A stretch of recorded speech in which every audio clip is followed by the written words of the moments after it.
Welcome to the most important week of the year for the podcast industry. Welcome to Podcast Movement 2025.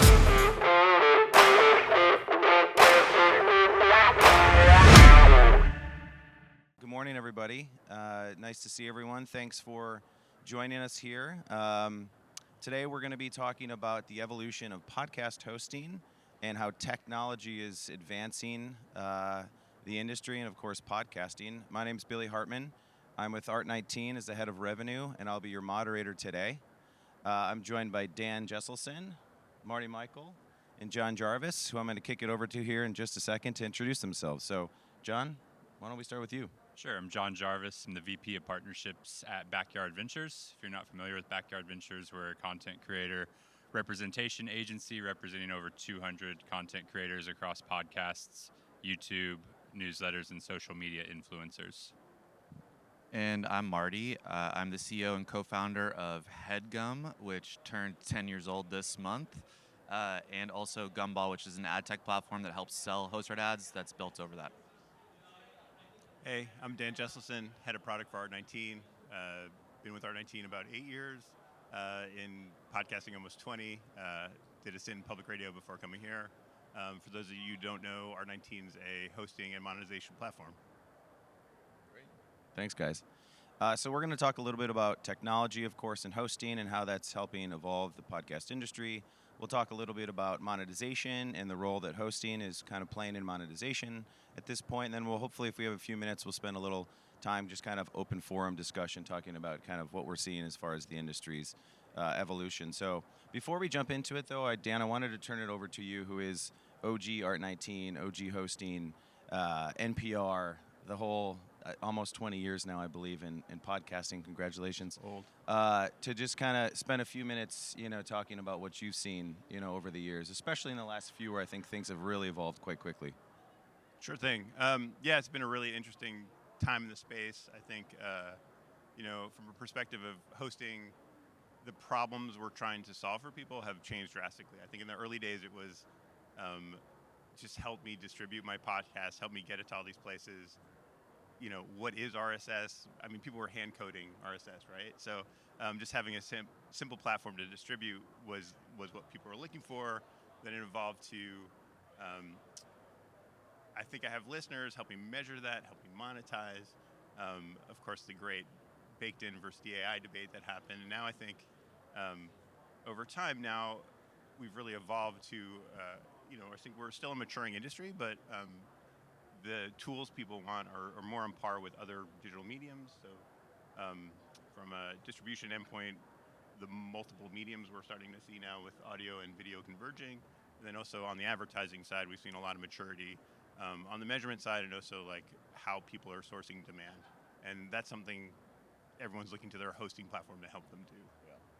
Yeah, it feels like the expectations that come along with hosting are no longer just make my podcast available to listen to. There's significant, requirements that come along with that. So, John, I want to flip it over to you and just talk a little bit about kind of the operational needs and things that you see as far as what a hosting platform, needs to deliver for you, and how you kind of balance that hosting platform as well as the expectations that come from your creators and the folks that are part of your network.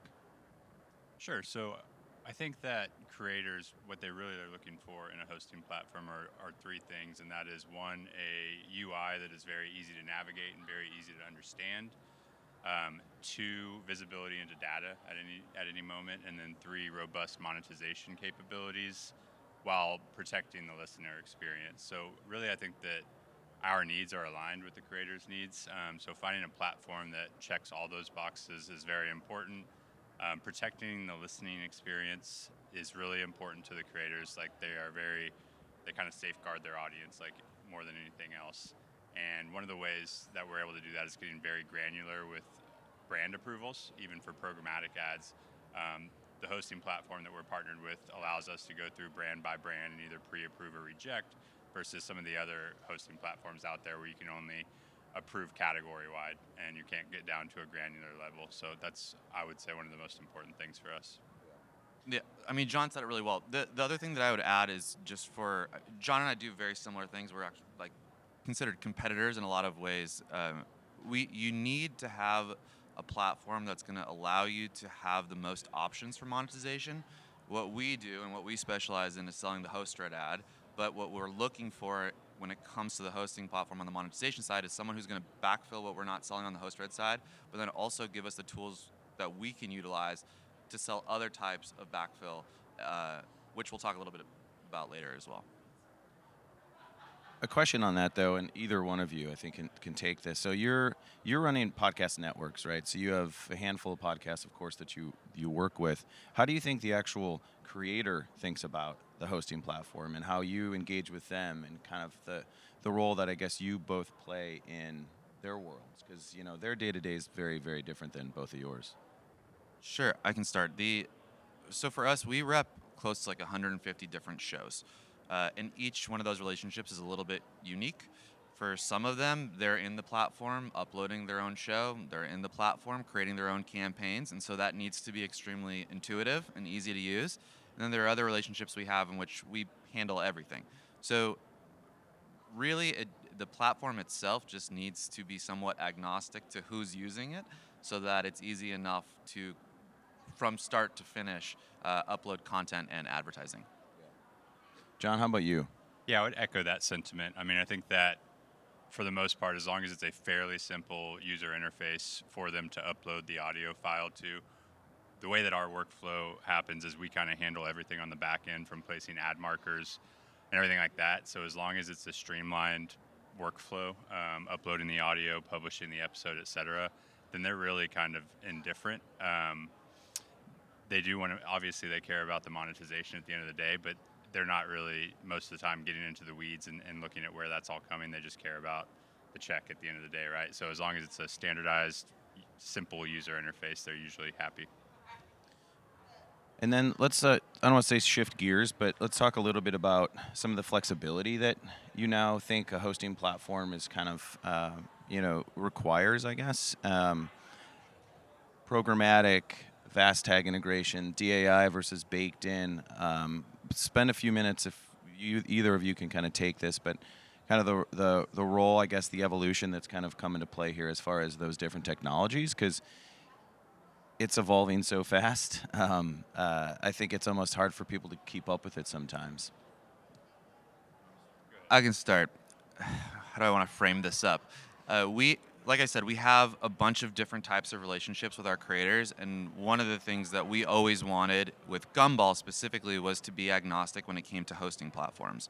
That said, our core business, Headgum, which is the content that we make and distribute on the comedy side, has been with Art19 for over 7 years. It's been a very long relationship with you guys. And the reason is because we have access to all of the different platforms, and we found that Art19 is truly the easiest to use and makes the most sense for what we're doing on the ad side. And what do I mean by that? Well, you guys have always been at the forefront of the ad types that we want to use in our shows. So when things changed, like Dan was talking about, the terminology keeps changing, but baked into dynamic, you guys were one of the first that allowed us to do that and have both as options if necessary. Do the baked-in ad, mark it gets removed 30 days later. Things like that have always been critical for us as a company who focuses purely on ad revenue to make our money. So that's been extremely helpful for us throughout our journey.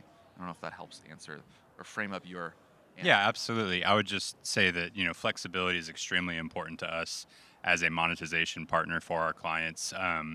It seems that nowadays, more than ever, advertisers want to buy ads differently. So they may want baked in, they may prefer weekly flights, they may prefer monthly flights, they may want it geo-targeted, and having the flexibility to kind of say yes more often and be able to offer a solution to every single advertiser for their preferred way to buy a show opens up the doors for a lot more opportunity from us on a monetization standpoint. There's one other thing you mentioned, which is the VAST tag, which has become somewhat a new tool. Newest of the tools. Before you jump in, because I wanted to talk a bit about that, can you just, for everybody here, talk a bit about a VAST tag, what it is, and then obviously the role that it's playing in your business and how we are kind of optimizing for that? You want to talk about the VAST tag? Want is strong. Vast, nerd out, video, audio, video ad serving template. But in audio, it's a way of sourcing demand from a third party. So instead of trafficking the ad within our system, when it's time to make an ad decision, we'll call to the third party wherever the Vast tag is telling us to go. Yeah, and I just want to talk about it briefly because we are starting to dabble in the utilization of that tag and a new ad type that we're working on. And the same thing, I keep coming back to this, but we have relationships with all the hosting platforms because of the different relationships with the shows that we have.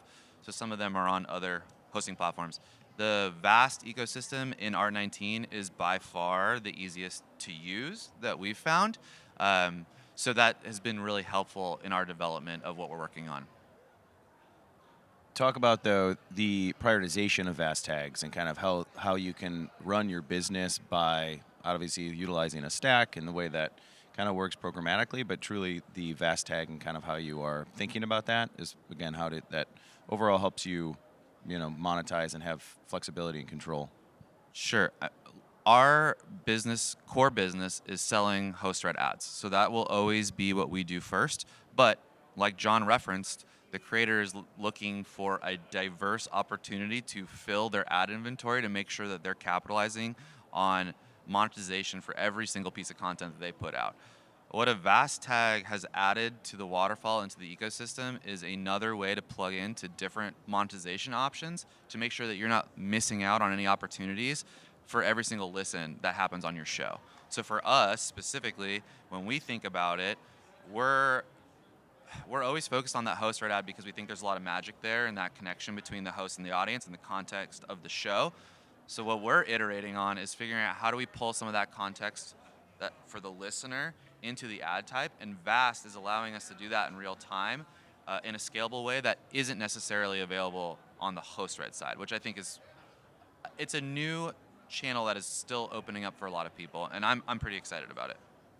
How are you seeing creators adapt to that, right? So every creator, I imagine, kind of from the beginning, really thinks truly about the host read and the role, of course, that plays in their business. It's fun, I think, to have a host read ad. However, obviously the role that programmatic monetization is playing is becoming more and more, I think, critical. But how do you think the creative community is thinking about that, and does that impact their, any authenticity or anything to that extent? Sure. Yeah, no, it's very important, first of all. I think somebody that gets lost in this conversation a lot is the listener, right? That's like the most important person in this ecosystem, because if you're putting out a product for the listener that's not good, they're going to find something else to listen to. The magic of this space is that connection between the listener and the person putting out that content. It's also the context and the content of the show. When we think about how valuable that is and what we're working on, we came out with a new ad type called adaptive ads. We're actually working with Backyard Ventures on this as well as a partner, where we're taking context from the episode, combining it with the talking points from the brand, and creating a mid-roll, which speaks to the experience that you're having in your listener experience. So what I'm hoping here is that we're retaining a lot of that value. And then for the creator specifically, hopefully we can capture some of the magic of the host read ad and provide that to a backfill programmatic type ad as well. Yeah, I would just say that there's room for both. Host read's always going to be king, and that's always going to kind of be the bread and butter for the industry. But I think that having something like Marty is describing with adaptive ads is only going to improve the listener experience, because instead of having a programmatic ad that is just like far out of left field and is not contextually aligned whatsoever with the podcast content, it will be way more organic and intertwined and be less jarring for the listener experience, having something that is more organically intertwined with the content using AI. I was just going to say, so that kind of opens the door up, which is, Gen AI and the role that's now playing in this new ad creative type. How are you both thinking about that? Obviously you as well, Dan, but how do you think the creative community is also thinking about this being, it's here, right? So, talk a little bit about that. Yeah, this is there's very varying sentiments, I'll use that word twice in a row, regarding AI. I think that the opportunity that it's providing is actually, once you look into it and you start to understand what and how people are utilizing it, can be quite powerful. I think one of the things when it comes to the creator is, look, there are fears that something like this could replace a lot of what they're doing. I don't necessarily agree with that, and I think that there are other things that are really powerful within this tool. And to that extent, we are very conscious of the way that we're utilizing it and how we want to build our tool set. So for the creator specifically, what I'm hoping that it will provide and the value that they're going to see are, again, just more ways to monetize the work that they're already putting in on a regular basis to put their show out. So I don't want to change that workflow. I actually don't think that there is a replacement for that connection between the host and the audience. I don't think that AI will ever be able to replicate that. But what it can do is give us the tools to scale a lot of what we're talking about. One of the most challenging things to do is scale the host-read ad. That's why we built Gumball, was this infrastructure to help automate the sale and distribution of host-read ads. I think when we think about Gen AI, it's, okay, how can we take what's so magic about that and build scale to it? And that's what adaptive ads is really designed to do. And then how do you do it safely and consciously? Well, you can use Gen AI platforms that are compensating the voice actors that they're using to train their models. And there are a lot of other things that you can do there too. So I'm pretty excited about it. I think this thing, we launched adaptive ads 2 months ago, so we're pretty new in this journey. But so far what we've been able to do and partner with a ton of different networks, including John's and Backyard Ventures, is really exciting to me. So I'm really looking forward to seeing how it develops. And truly every single week it gets better. So it's pretty fun to watch. I would just agree with Marty on that, on his take that, I don't think AI can ever replace the authenticity that a podcast host brings. Like, the way I think about it is, as an early podcast consumer, I always thought of my favorite hosts as kind of my friends. I would listen to their episode every single week. I was always in tune with their life events. And I don't think that you can ever replace friendship with an AI model. So that's what I think is really the powerful component of podcasting versus maybe, say, a YouTube channel where you can make a faceless YouTube channel and put content out there, but you don't really have that connection. With most podcasts that at least I consume, there is a deeper connection there. So I think that AI will not replace that, but I think it will support those creators and help them scale faster, help them scale smarter, help them increase monetization. So I think that, you should look for smart ways to integrate AI to support the workflow rather than just be scared and clutch your pearls thinking that it's going to take our jobs. Yeah, I completely agree. I mean, I think there's a huge opportunity on specifically the workflow side, and how do we make the creator's life easier in publishing and adding those ad markers and analyzing their data, apart from the kind of monetization side of it too. And then I think as a way to scale not just ad creative, but brand suitability analysis and things like that, build that trust, help us scale podcasting, bring in those bigger brand dollars. I think there's a huge opportunity on that end as well. So podcasters are your friends, is what I heard, John. And Gen AI podcasters are not. They're not going to replace. But I do think there's a balance there, obviously. I think it's kind of, that's what I'm hearing, is that you've got, the host read is your friend. The host read is kind of what you always want to have as your bread and butter. But we want to make that programmatic ad, if you will, the best experience possible for the listener, and make it feel real and make it feel authentic, and I think it feel applicable to the content that the listeners engaged with. I want to be cognizant of time here and just kind of not change gears, but open this up to the three of you to talk about, what are some of the things that don't exist right now in podcasting? What are some of the innovations that you'd like to see here in the next several years? Obviously, the role that a hosting platform and technology can play in that is important, but, for each one of our businesses or your businesses, what would you like to see here in the next, it's changing so fast, so maybe we should say next couple of years.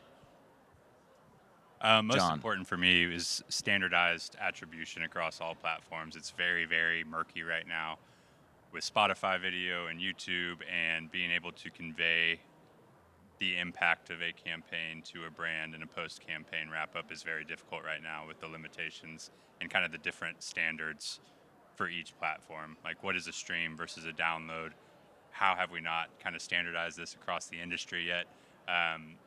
So I don't know how much that has to do with AI. Maybe AI can help ingest that data and spit it out in an easily digestible way. But that's my biggest qualm right now with hosting. Would you say the advertiser feels that same way? I would certainly think so, yes, Yeah. based on the feedback I get. Yeah. I was going to add to that statement just that the advertiser specifically, I think one of the things that would be really helpful from the platform perspective is bringing a lot of those brands into the ecosystem. I think that's literally John and I's job is to sell advertising. But one of the major challenges and one of the reasons we haven't seen a lot of the Fortune 500 companies pour into the space like we want is that attribution isn't where it needs to be. So there's not the safety and the sort of visibility into delivery of the ad that a lot of mediums quote unquote provide. I don't know how TV really provides that, but anyway, the point being here is if we could get more of that presentation in one more central location for brands to be able to come in and see all of that in one place, I think that would be really helpful. And right now, we're pretty precious about that, as you know, even as at the network level. And I think if there was a way for us to present as a whole, it would be a lot more attractive to brands, which would then bring more dollars into the space, more creators into the space, and provide a better listener experience overall. So something I'm trying to figure out. Dan, how about you? Yeah, I think alongside of that, from an advertiser's perspective, just making podcasts easier to buy in general. Like I think the feedback we've heard from a lot of the bigger brands is that, well, I have these huge budgets and like podcasting could be really interesting, but it's hard for me to like break off this small piece. So can we get podcast supply to a place where they already are, probably programmatically, and show the power of podcasting that way, I think is a huge opportunity. More on what I was saying, I think it's like so connected, but when somebody at an agency who represents a brand thinks I want to buy ads on the internet, there's Facebook and there's Google. So that's like your starting point. It's very easy to go find those places and buy ads there. When you are asked the same question by your brand to go find podcast ads, it is extremely difficult to do.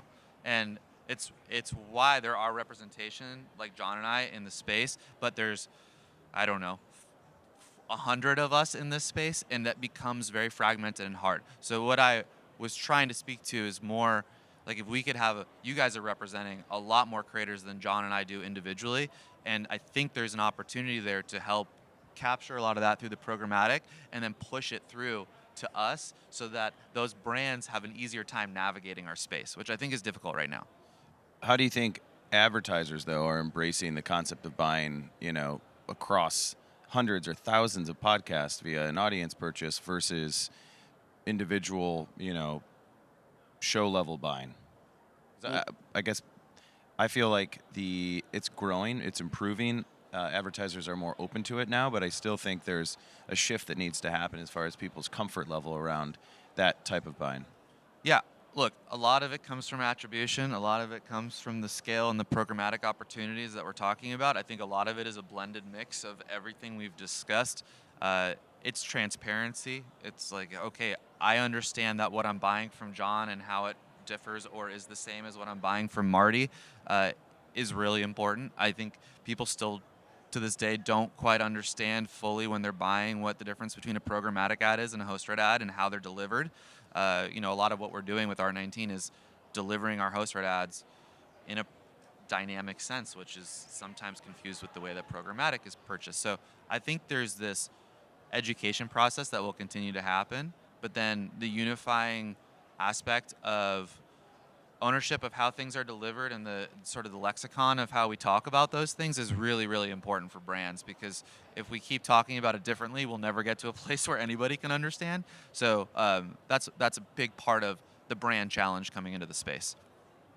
For individual podcasters that are considering, they're on their own, they're doing their thing, they're successful, but are maybe considering joining a podcast network like one of the two of you operate, benefits, what are some of the things that you guys do to kind of support your creators?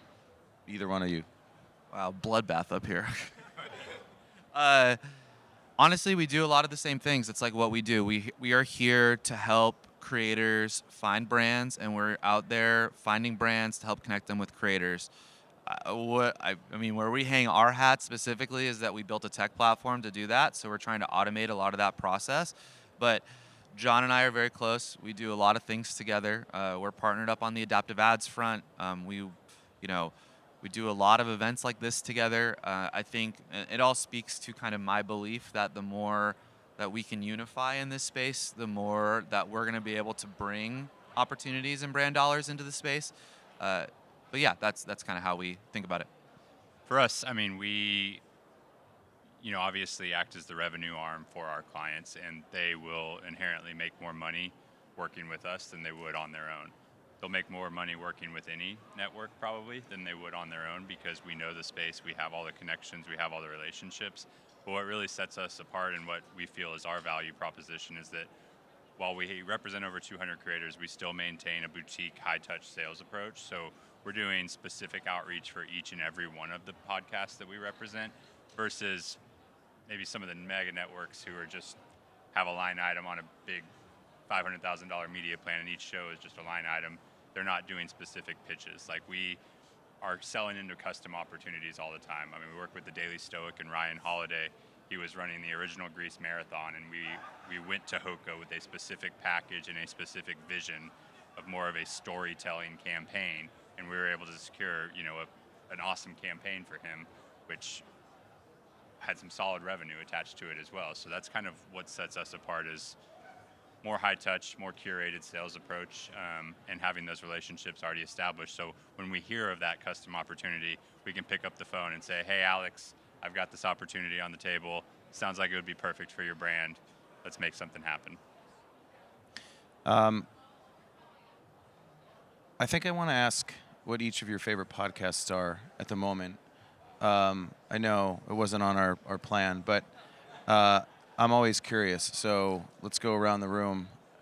Favorite podcast right now? I'm so afraid to start.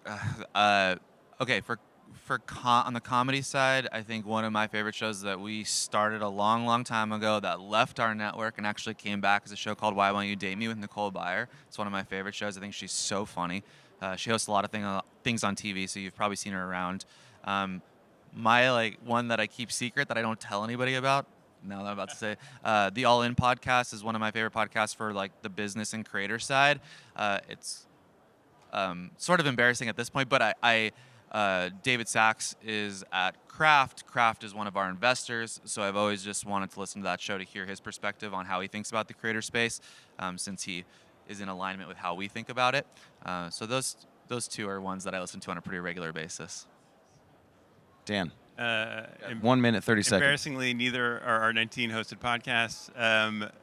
The Lonely Island and Seth Meyers podcast has been very entertaining. It's a good one I can listen to with my son, too. And then Stavi's World, which is Stavros Halkias. Also very entertaining. Nice. I have two. One is a very niche Texas Longhorns football podcast called On Texas Football with Bobby Burton. Releases daily. I'm a huge fan, so I listen every day. And then more OG podcast would be How I Built This with Guy Raz. It's still one of my favorites, and I can listen to that for an entire road trip, 15 hours across the country, and not ever get tired of it.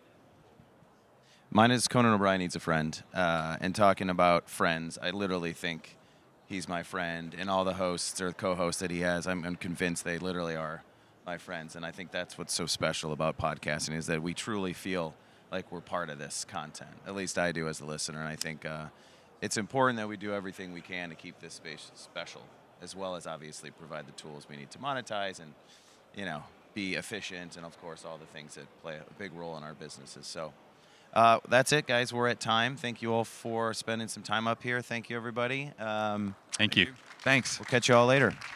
Great job, Billy. Yeah, thanks for having us.